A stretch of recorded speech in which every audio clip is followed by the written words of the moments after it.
Hola, hola, ¿cómo están ustedes? Qué gusto de saludarles. Es siempre muy grato poder compartir con ustedes algunas reflexiones que no tienen otra motivación que bendecir al cuerpo de Cristo. Hoy día nos convoca un tema que de pronto puede parecer un poco polémico. Polémico cuando no es debidamente bien comprendido.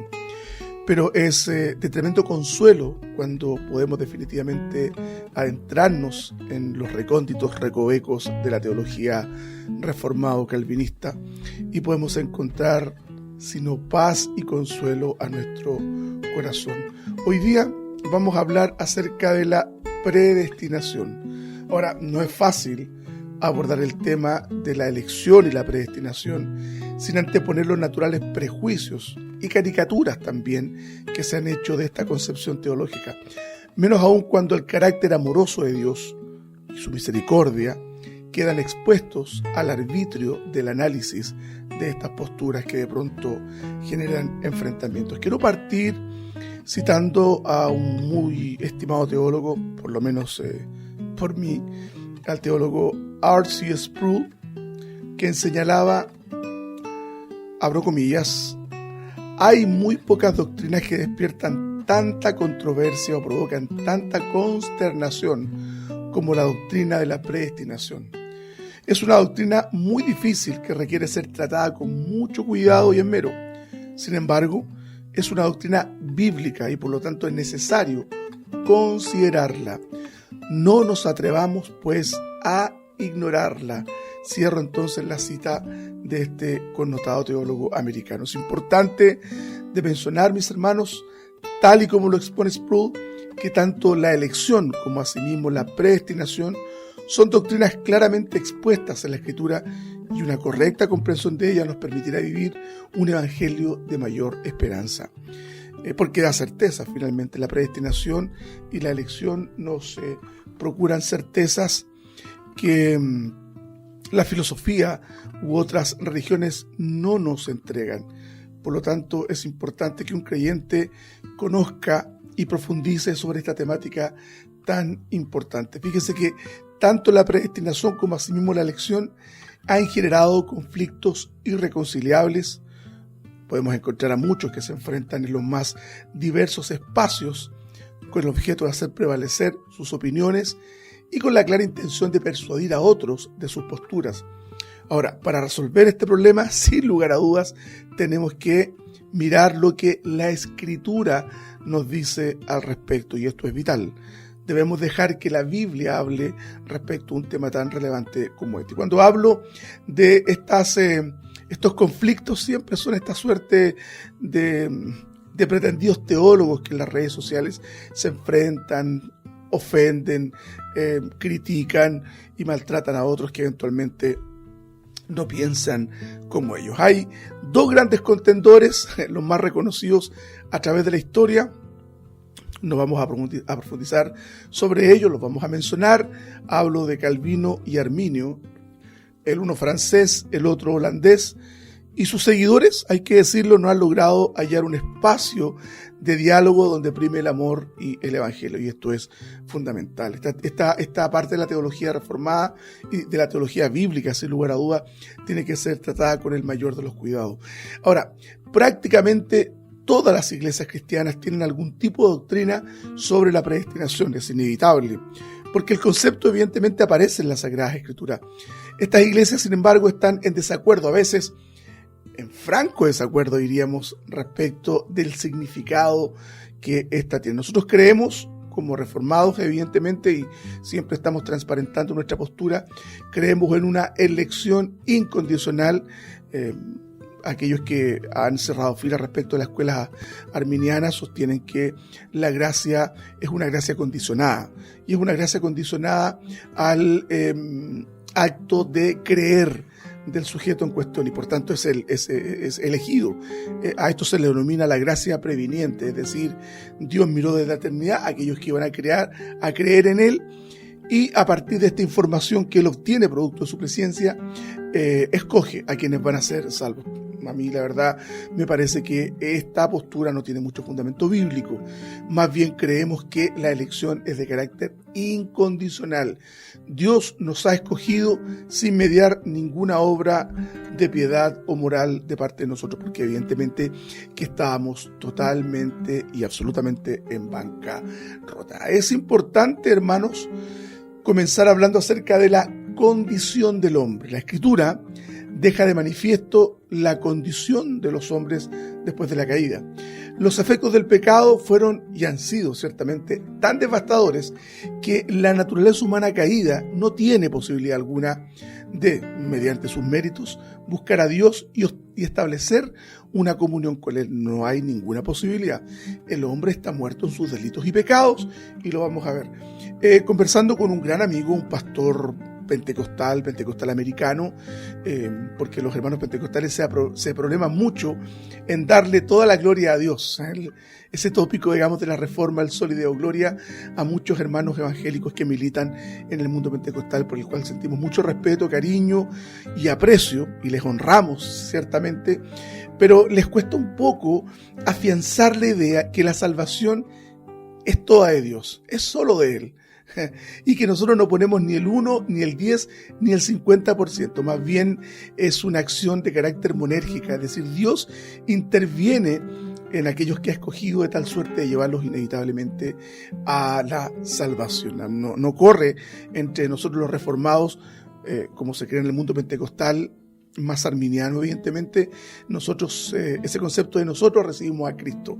No existe nada más errático que eso. Quisiera citar Romanos 3, del 10 al 18, y voy a leerlo para que podamos un poco ir evaluando cuál es la radiografía que hace la Escritura respecto de la condición del hombre. Leo, verso 10 de la Reina Valera actualizada.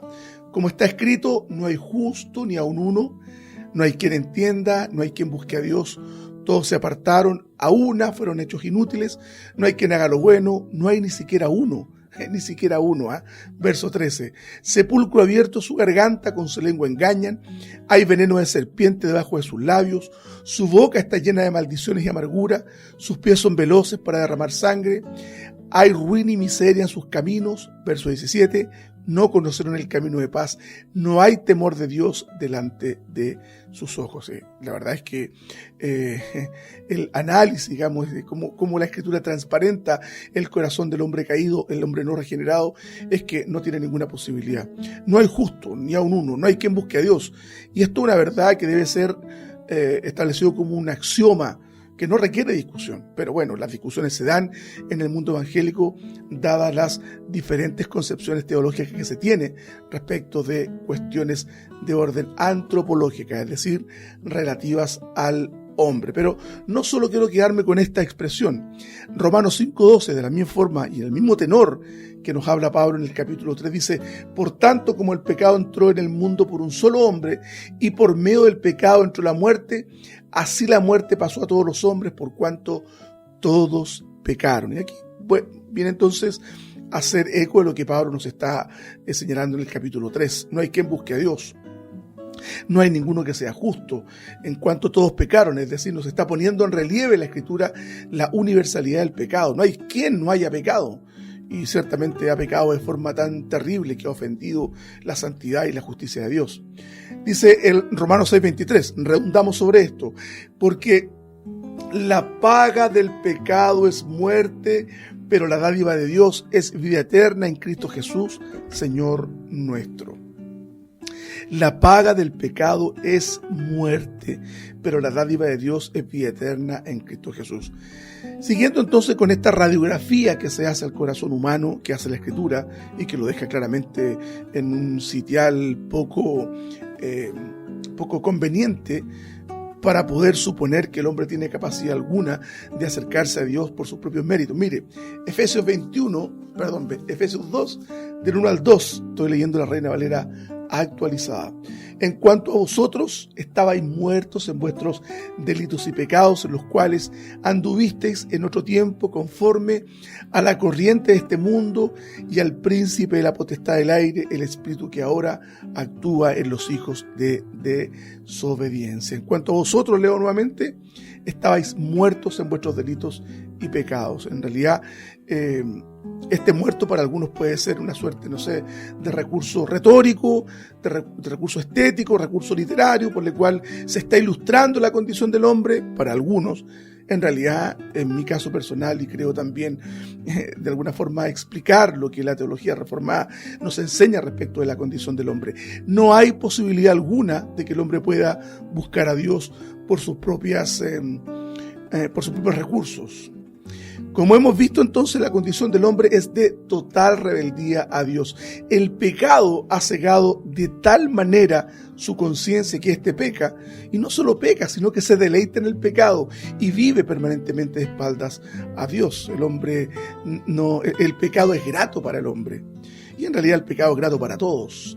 Ahora, el pecado es ofensivo respecto de Dios, es una brecha que nos separa eternamente de Él. Quiero redundar en esto, en Romanos 3, 23, 24, dice: por cuanto todos pecaron y están destituidos de la gloria de Dios, siendo justificados gratuitamente por su gracia, mediante la redención que es en Cristo Jesús. Y esta es la condición del hombre. Nuevamente nos encontramos: por cuanto todos pecaron y están destituidos de la gloria de Dios. Y fíjense que en el Antiguo Testamento, escudriñando por ahí, Isaías 30, versos 1 y 2, señala lo siguiente: ay de los hijos que se apartan, dice el Señor, para tomar consejo y no de mí, para cobijarse con cubierta y no de mi espíritu, añadiendo pecado a pecado. ¿Se fija? Hay una propensión de la condición humana a pecar y a no buscar a Dios. Entonces, la Escritura establece que el hombre está muerto en delitos y pecados.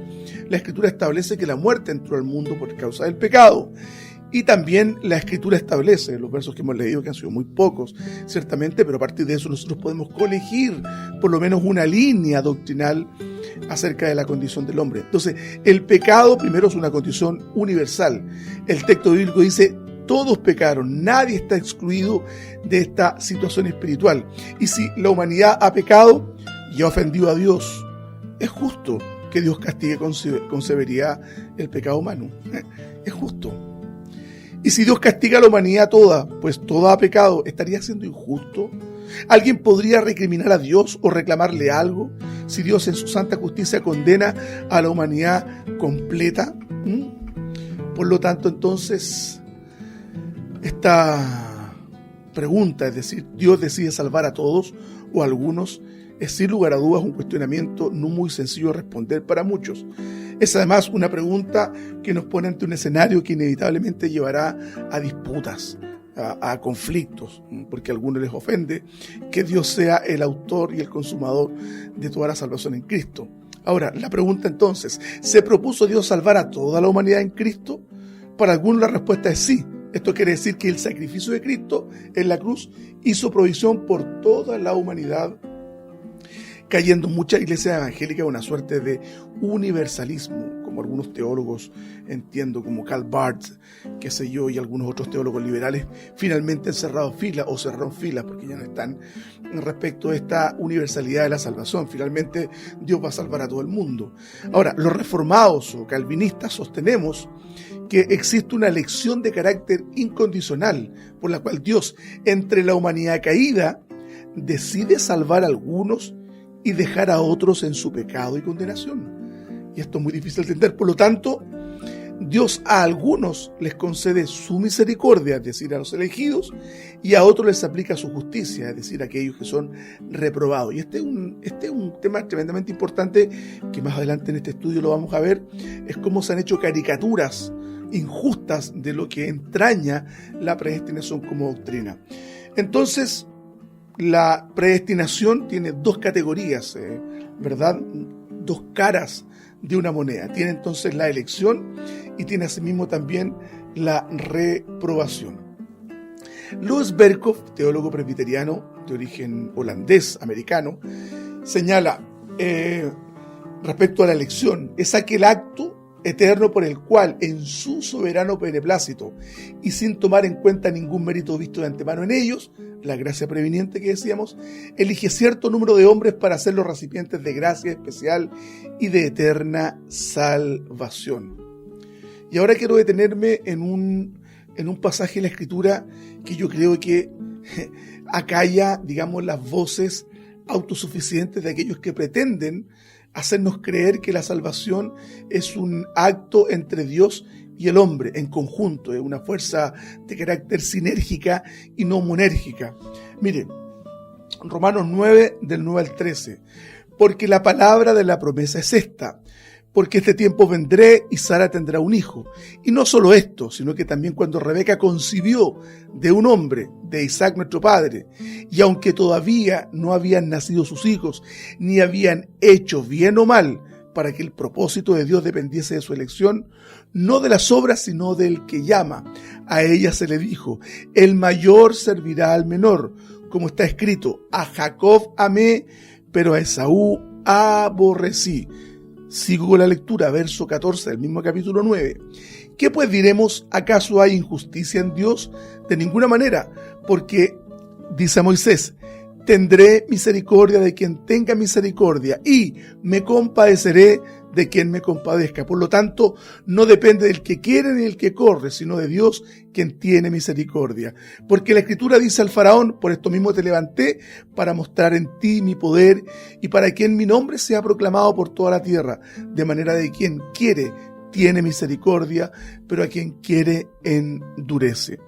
No vamos a entrar por el momento en esta aseveración bíblica, en este acerto bíblico acerca de endurecer, porque nos demandaría el resto del tiempo de este modesto estudio acerca de la predestinación. Algunas iglesias, como las reformadas, ¿cierto?, calvinistas, consideran que la decisión final para la salvación depende solo de Dios y en absoluto de nosotros. Según esta noción, la elección de Dios es soberana, no descansa sobre las decisiones o las respuestas previstas por Dios. Considera que esta decisión o estas decisiones emanan de la soberana gracia de Dios. A algunos se elige y a otros reprueba. ¿Quién puede cuestionar esto? Nadie. Ahora, importante, ¿en qué sentido aborreció Dios a Esaú? Bueno, hay dos explicaciones, nos comenta R.C. Sproul. Hay dos explicaciones propuestas para resolver este problema. La primera de ellas lo explica definiendo el odio no como una pasión negativa dirigida hacia Esaú, sino simplemente como la ausencia de amor redentor. Que Dios amó a Jacob significa sencillamente que Dios le dio a Jacob una gracia que él no merecía. Le dio a Jacob un beneficio, ciertamente, que era inmerecido.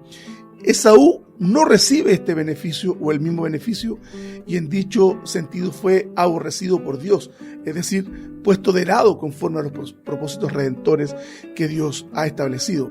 Ahora, es Dios quien decide a quienes hace favorecedores de su gracia y a quienes excluye de su favor. Nadie, escúcheme bien mi hermano, mi hermana, nadie puede cuestionar las decisiones de Dios, pues Él es soberano. Su soberanía le permite actuar conforme a su propia voluntad y de acuerdo a su carácter. Dios no ha escogido a todos para salvación, es lo que nos revela la Escritura. La obra de Cristo en la cruz tiene un alcance infinito, pero su eficacia solo se extiende para los escogidos, aquellos que están predestinados en la eternidad. Mire lo que dice Juan 6, 38, 39. Porque yo he descendido, está hablando nuestro Señor, porque yo he descendido del cielo no para hacer la voluntad mía, sino la voluntad del que me envió. Y esta es la voluntad del que me envió, que yo no pierda nada de todo lo que me ha dado, sino que lo resucite en el día final. ¿Se da cuenta usted? Finalmente lo que nos está enseñando es que nosotros le fuimos conferidos a Cristo por un acto de amor de parte de Dios. Y acá hay un verso también que para mi gusto acalla un poco también este discurso pro-humanista, ¿cierto?, de que el hombre es copartícipe de la salvación. Mire, Hechos, Reina Valera actualizada, estoy leyendo, 13, 48, 49. Estaban los apóstoles predicando en una ciudad, nos relata Lucas, y dice el texto en el verso 48. Al oír esto, los gentiles se regocijaban y glorificaban la palabra del Señor, y creyeron cuantos estaban designados para la vida eterna. La versión Reina Valera 60 dice ordenados para vida eterna, y la palabra del Señor se difundía por toda la región. Entonces la pregunta que tenemos que formularnos: ¿a quiénes va a salvar Cristo? En el texto de Juan 6:38, aquellos que el Padre le ha dado. Y en Hechos 13:48, es decir, ¿quiénes creyeron? Aquellos que estaban ordenados para la salvación. Y esto, hermanos, ciertamente que genera ansiedad en muchos. Ahora, un problema polémico con respecto a la predestinación es que Dios no escoge o elige salvar a todos, lo hemos dicho. Se reserva el derecho de tener misericordia sobre quien Él decida tener misericordia. Y como decimos acá en Chile, y punto. Algunas personas de la caída de la humanidad, que ya está caída, reciben la gracia y la misericordia mediante el acto de elección. Dios los escoge. Al resto Dios los pasa por alto. Y esto es importante que lo entendamos. Los pasa por alto dejándolos en su pecado. Los que no han sido escogidos reciben la justicia. Los escogidos reciben la misericordia. Nadie recibe injusticia. Dios da a cada uno conforme Él lo ha determinado. No hay nada que obligue a Dios a ser misericordioso hacia algunos o hacia otros por igual.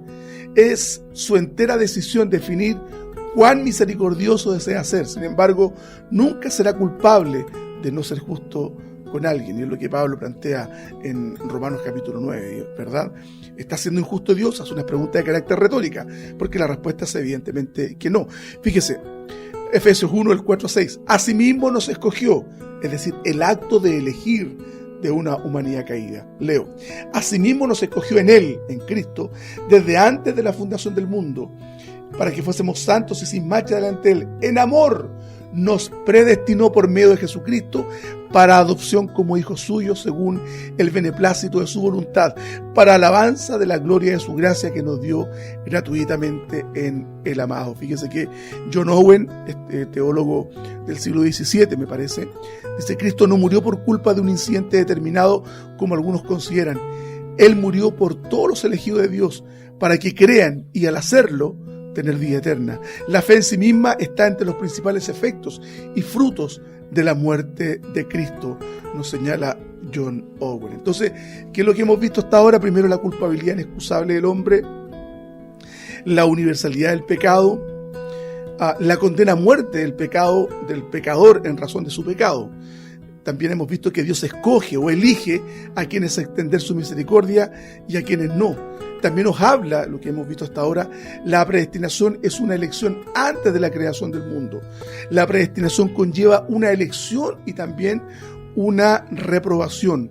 Hemos visto también que la elección que Dios hace la realiza basada en su gracia y en su amor incondicional. Por lo tanto, Dios salva a quien quiere y no da explicaciones a nadie por ello. Esto es entonces lo que nosotros hemos denominado esta elección de carácter incondicional. Quiero hacer mención acerca de una corriente teológica denominada hipercalvinismo.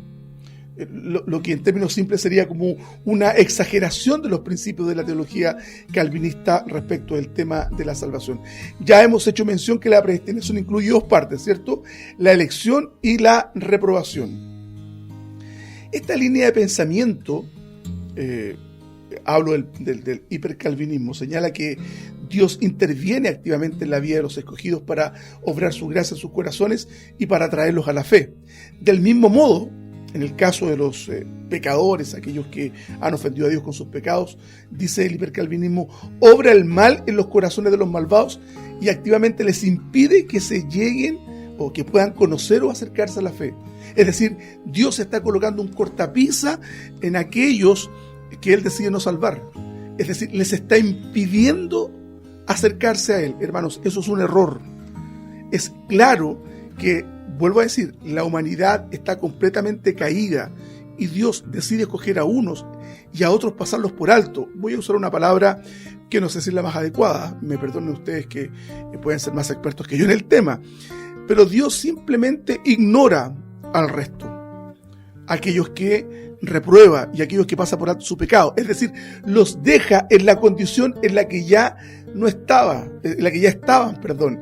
Ahora, en el caso de los escogidos, Dios interviene positiva y activamente para obrar la gracia en sus almas y traerlos a la fe salvadora. Ahora, esto es evidentemente también en términos unilaterales, es decir, regenera a los escogidos y les asegura su salvación. En el caso de los pecadores, no es que Dios obre mal en sus corazones, no es que Él impida que se acerquen a Él en un acto de fe.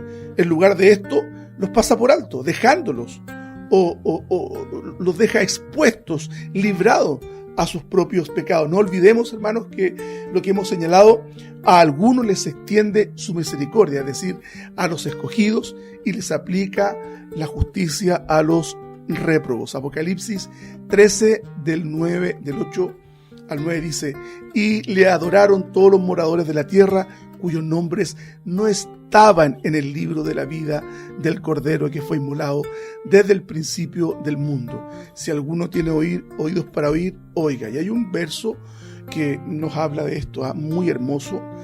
Romanos 8:28, Reina Valera actualizada, del 28 al 30, dice: y sabemos que Dios hace que todas las cosas ayuden para bien de los que le aman, esto es, a los que son llamados conforme a su propósito. Sabemos que los que antes conoció, también los predestinó para que fuesen hechos conforme a la imagen de su Hijo, a fin de que Él sea el primogénito entre los hermanos. Y a los que predestinó, a estos también llamó. Y a los que llamó, a estos también justificó.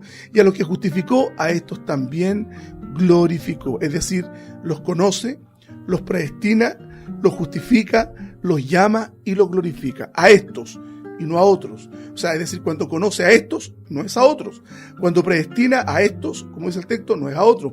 Cuando llama a estos, no llama a otros. Cuando justifica a estos, no justifica a otros. Y cuando glorifica a estos, es decir, no está glorificando a otros. A esto se le ha llamado la cadena de oro, es decir, de cómo el plan redentor de la eternidad ha sido debidamente trazado por Dios. Los teólogos liberales y aquellos teólogos de línea arminiana frecuentemente afirman que fue responsable Agustín, como Calvino, de inducir o introducir, mejor dicho, innovaciones doctrinales en la corriente del pensamiento cristiano. Es decir, los responsables de esta creencia de la predestinación son Agustín y Calvino. No, en realidad esto es absolutamente falso. Se le acusa tanto a Agustín como a Calvino de hacer un sobreénfasis en la soberanía de Dios, en la elección y la predestinación. Pero quiero citar algunos padres de la Iglesia para que vayamos entendiendo que en ningún momento produjo problema alguno esto de la predestinación. Ireneo señalaba: Dios predetermina todas las cosas para perfeccionar al hombre, para efectuar y manifestar sus disposiciones, a fin de que la bondad quede demostrada y el juicio recto se perfeccione y la iglesia sea conformada a la imagen de su Hijo, y al fin sea un hombre perfecto y por medio de tales cosas madure para ver a Dios y disfrutar de Él. Esto lo sostiene Ireneo en Contra los herejes, un texto de carácter patrístico, si no me equivoco. Entonces dice él: Dios predetermina. Orígenes, comentando también el libro de Romanos, particularmente el capítulo 9 que nosotros estábamos viendo, dice lo siguiente: abro comillas, todas estas cosas se ven así para que el apóstol pueda probar que si Isaac o Jacob hubieran sido escogidos por sus méritos, para aquellas cosas que ellos, estando en el cuerpo, buscaban, y si por las obras de la carne pudieran justificarse, entonces la gracia de sus méritos podría pertenecer también a la posteridad de la carne y la sangre. Pero ahora, ya que su elección no proviene de las obras, sino del propósito de Dios, de la voluntad de aquel que llama, la gracia no se cumple en los hijos de la carne, sino en los hijos de Dios. Es decir, en tales quienes, como ellos, sean escogidos por el propósito de Dios y adoptados como hijos suyos. Comentario de Romanos de Orígenes de Alejandría. Bueno, y podríamos estar citando muchos padres de la iglesia o de la generación inmediatamente post-apostólica, pero quiero que terminemos esta reflexión con el texto que nos menciona Lucas y con la naturalidad con que él lo expone cuando estaba redactando el libro de los Hechos. Ya lo leímos hace un momento, pero quiero terminar con esto. Hechos de los Apóstoles, leo la versión Reina Valera 60, Hechos de los Apóstoles capítulo 13, verso 48-49. Dice: los gentiles oyendo esto se regocijaban y glorificaban la palabra del Señor, y creyeron todos los que estaban ordenados para vida eterna, y la palabra del Señor se difundía por toda aquella provincia. Dios nos ha salvado y nos ha escogido en virtud de su amor, no mirando nada, como establece el mismo libro de Efesios en el capítulo 2. Por gracia sois salvos por medio de la fe, y esto no es de vosotros, sino que es un don de Dios. Y esa es la verdad que debiese reverberar en nuestro corazón permanentemente, que ha sido la gracia de Cristo la que nos ha salvado, la gracia que nos concedió Dios en Cristo, evidentemente, y que la muerte de Cristo en la cruz no es sino la expresión material de un amor que había surgido en la eternidad por usted y por mí. El Señor les bendiga y espero sinceramente que este pequeño estudio, esta reflexión, sea de utilidad para ustedes. Dios les guarde y nos estamos reuniendo en otra entrega, en otro momento. Dios les guarde. Chao.